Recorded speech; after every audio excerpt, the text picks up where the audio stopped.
পুরা জাতির প্রত্যেকটা ভোটার, ইভেন বিএনপিকে যারা ভোট দিয়েছে তারাও প্রতারিত হয়েছে, তারাও নিজেরা চিটেড ফিল করছে। আমাদের গভর্নমেন্টের অনেক মুড সুইং হয়, মানে গভর্নমেন্ট আসলে কে এটা বোঝা যাইতেছে না।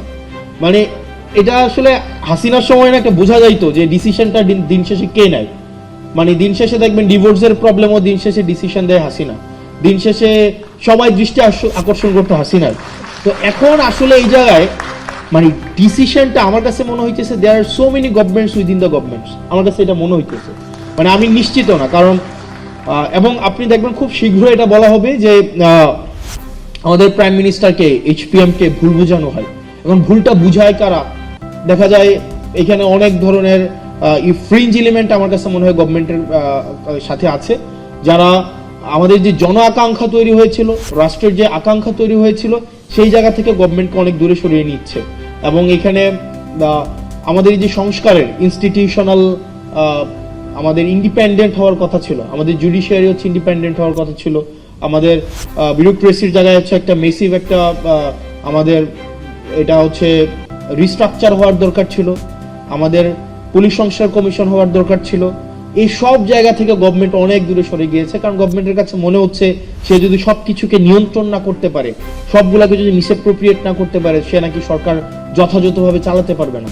এখন আমার কাছে ম্যাডাম খুব ভালো বলেছেন কিছুক্ষণ আগে যে শেখ হাসিনা থেকে তো সবচেয়ে বেশি হচ্ছে মানে সেন্ট্রাল, একদম সবকিছুকে সেন্ট্রালাইজ করা, হাসিনা কেন্দ্রিক যেভাবে সবকিছু সেন্ট্রালাইজড হয়েছে, এর থেকে শক্তিশালী তো আর কেউ থাকে নাই, আর কেউ ছিল না। তারপরেও তো শেখ হাসিনা টিকে থাকতে পারে নাই।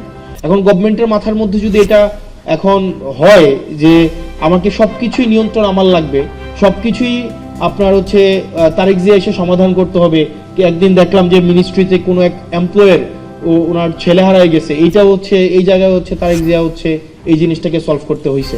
তো এই জিনিসটা আমাদের জন্য কোনো সুখকর নয়। এবং ওই দিন জনাব সালাউদ্দিন সাহেব বললেন, উনি মানে স্বীকার করলেন, এটা গভর্নমেন্টের একটা দীনতা, উনি স্বীকার করলেন যে আমরা আসলে যে একরকমের এটা ওনাদের হচ্ছে সংস্কার নির্বাচন হওয়ার জন্য ওনারা তখন যা বলেছে সেটা মেনে নিয়েছে, মানে যা বলেছে সেটা মেনে নিয়েছে, শুধুমাত্র নির্বাচনটা যেন হয়ে যায়। এবং এটা এক ধরনের এর থেকে ভণ্ডামি, মানে উনি একটা সংসদের মধ্যে দাঁড়িয়ে উনি ওনার ভণ্ডামি, উনি ওনার হিপোক্রেসিকে জাতির সামনে প্রকাশ করছেন যে আমরা স্বীকার করে নিচ্ছি যে নির্বাচন যেন কোনোভাবেই পিছানো না হয়, সেজন্য আমরা একরকমের পরিচি মুঘলের হাতে খানা খেতে হবে একসাথে, এইভাবে হচ্ছে আমরা নির্বাচনটাকে মেনে নিয়েছি।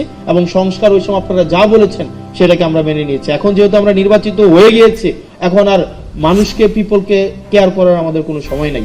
তো সেজন্য আমার কাছে মনে হচ্ছে যে গভর্নমেন্ট যেইভাবে যাচ্ছে এটা খুব সুখকর এবং দীর্ঘমেয়াদী কোনো ইতিবাচক প্রভাব রাখবে বলে আমার মনে হয় না। এবং আমাদের প্রত্যেকটা সিটিজেন বিট্রেড ফিল করছে, চিটেড ফিল করছে, এবং প্রতিষ্ঠানগুলো বিট্রেড ফিল করছে। কারণ আপনি বলেছেন, এবং পুলিশ সংস্কার কমিশন, পুলিশের সুরক্ষার জন্য পুলিশ সংস্কার কমিশন দরকার ছিল। আপনারা দেখেন পুলিশকে কিভাবে রাজনৈতিক হাতিয়ার হিসাবে ব্যবহার করা হয়েছে দীর্ঘ 17 বছর। ভাই পুলিশই তো মানুষ, সে মানুষ না, তারও তো নিজস্ব হচ্ছে প্রোটেকশনের দরকার আছে। কিন্তু আপনি দেখেন আবার পুলিশের পোস্টিং, আবার হচ্ছে পুলিশের প্রমোশন, আবার পুলিশের পদায়ন, সবগুলাকে হচ্ছে আপনার মন্ত্রীর ইচ্ছার মধ্যে আপনি রেখে দিলেন। আবার আপনি দেখেন আপনার বিচার বিভাগের আপনার হচ্ছে সংস্কারটা হয় নাই।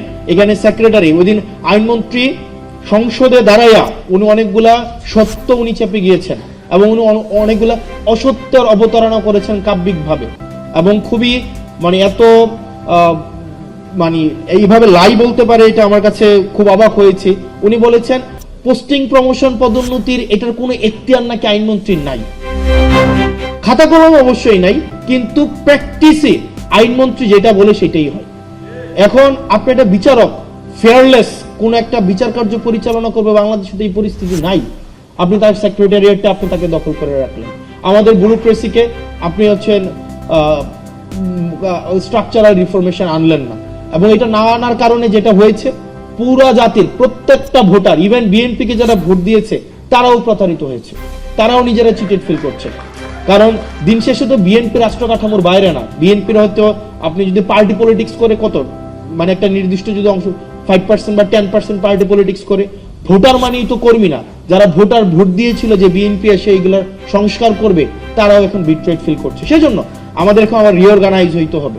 আমাদের এখানে যারা আছে আমাদের রিঅর্গানাইজ হইতে হবে।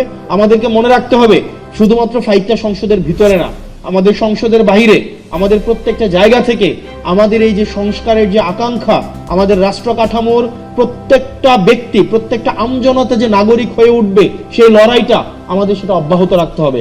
সেটা সংসদের ভিতরে এবং সংসদের বাইরে একইভাবে অব্যাহত রাখতে হবে। আবার যেন এমন কোন সিস্টেম বিদ্যমান না থাকে যে সিস্টেমের মধ্য দিয়ে আবার নতুন করে শেখ হাসিনা উৎপাদন না হয়।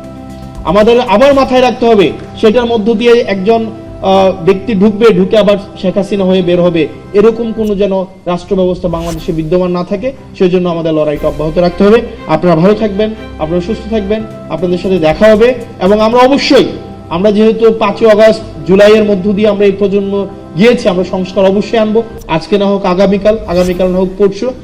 এটা অবশ্যই, এটা জাতি, এটা হচ্ছে আমাদের নিয়তি এবং এটা হচ্ছে আমাদের চূড়ান্ত, আমাদের বাংলাদেশের প্রয়োজন। বাংলাদেশের চূড়ান্ত নিয়তি হচ্ছে এই সংস্কার। আপনারা ভালো থাকবেন। আসসালামু আলাইকুম ওয়া রাহমাতুল্লাহি ওয়া বারাকাতুহু।